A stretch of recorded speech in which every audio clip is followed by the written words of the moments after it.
ഇന്ന് കാണുമ്പോൾ തന്നെ മനസ്സിലാവും അല്ലേ. നമുക്കൊരു സിമ്പിളായിട്ടുള്ള ഒരു ഹെൽത്തി ആയിട്ടുള്ള ഒരു കേക്ക് റെസിപ്പി കാണാം. ഇന്ന് എല്ലാവരും കേക്ക് ചെയ്യുന്നവരാണ്. അപ്പോൾ നമുക്ക് ഇഷ്ടത്തിനനുസരിച്ച് നമുക്ക് വേണ്ട രൂപത്തിലൊക്കെ ഒന്ന് കേക്ക് ചെയ്യാൻ വേണ്ടിയിട്ട് കഴിയും.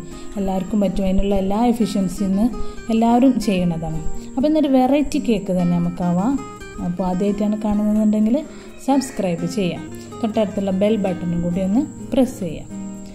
അപ്പോൾ ആദ്യം ഞാൻ ഒരു പാത്രം എടുത്തിട്ടുണ്ട്. അതിലേക്ക് അരിപ്പ വെച്ചു. 1 കപ്പ് ഗോതമ്പ് പൊടി ചേർത്ത് കൊടുത്തു.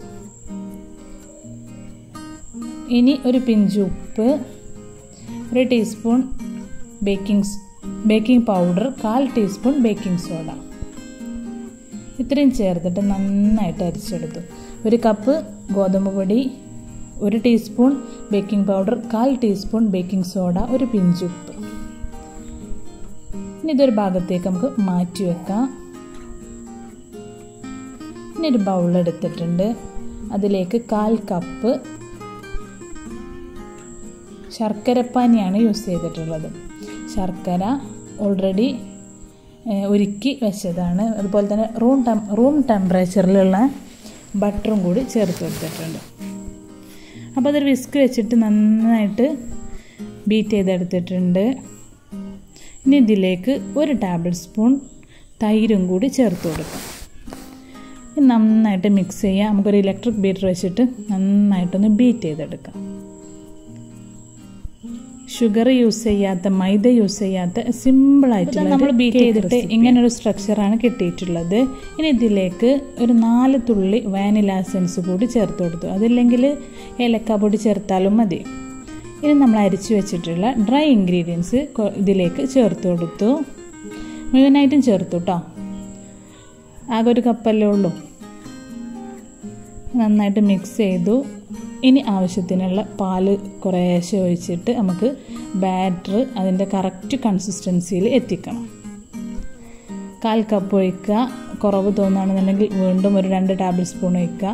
അങ്ങനെ ഇനി നമുക്കൊരു ബീറ്റർ വെച്ചിട്ട് തന്നെ ഒന്ന് മിക്സ് ചെയ്തെടുക്കാം.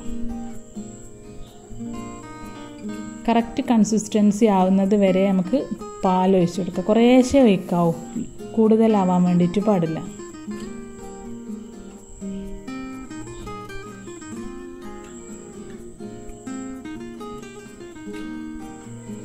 അപ്പം എന്താ കറക്റ്റ് എൻ്റെ ബാറ്റർ റെഡി ആയിട്ടുണ്ട്. ഇതാണ് അതിൻ്റെ ഒരു പരുവം എന്ന് പറഞ്ഞത്. ഇനി ഇതിലേക്ക് ജസ്റ്റ് ഒന്ന് പൊട്ടിച്ചെടുത്തിട്ടുള്ള കടല, അണ്ടിപ്പരിപ്പ്, അതുപോലെ തന്നെ ഉണക്കമുന്തിരി, ഇത്രയാണ് ചേർത്ത് കൊടുത്തിട്ടുള്ളത്. നമുക്ക് ഇഷ്ടത്തിനനുസരിച്ച് എന്ത് ഡ്രൈ ഫ്രൂട്ട്സും ചേർത്ത് കൊടുക്കാം. ബേക്ക് ചെയ്യാനുള്ള ട്രേ അതുപോലെ ഗ്രീസ് ചെയ്തിട്ട് റെഡിയാക്കി വെച്ചിട്ടുണ്ട്. ഉള്ളിൽ നെയ്യ് വെച്ച് നന്നായിട്ടൊന്ന് സ്പ്രെഡ് ചെയ്ത് കൊടുത്തിട്ടുണ്ട്. അതുപോലെ തന്നെ താഴെ ബട്ടർ പേപ്പറും വെച്ച് കൊടുത്തിട്ടുണ്ട്. ഇനി അതിലേക്ക് ഒഴിച്ചു കൊടുത്തിട്ട് നന്നായിട്ടൊന്ന് ടാപ്പ് ചെയ്ത് ലെവൽ ചെയ്ത് കൊടുക്കാം.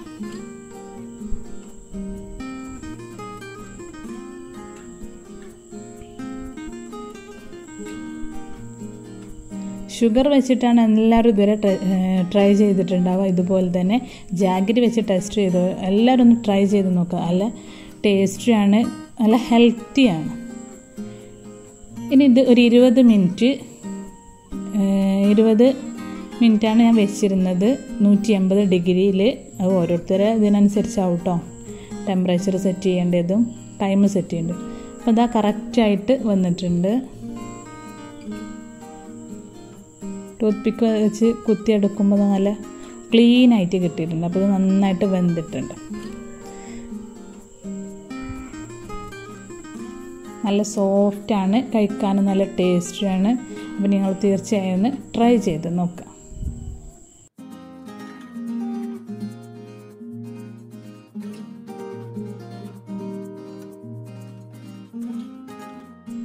ഞാൻ കട്ടൊക്കെ ചെയ്തു, പക്ഷേ വീഡിയോ എടുക്കാൻ വേണ്ടിയിട്ട് എനിക്ക് കിട്ടില്ല. പക്ഷേ അതിൻ്റെ മുന്നേ തന്നെ കുട്ടികളും ഒക്കെ എടുത്ത് അത് ഏകദേശം പാത്രം കാലിയായിട്ടുണ്ട്. അപ്പോൾ ഇങ്ങനെയാണ് വീഡിയോ കിട്ടിയിട്ടുള്ളത്.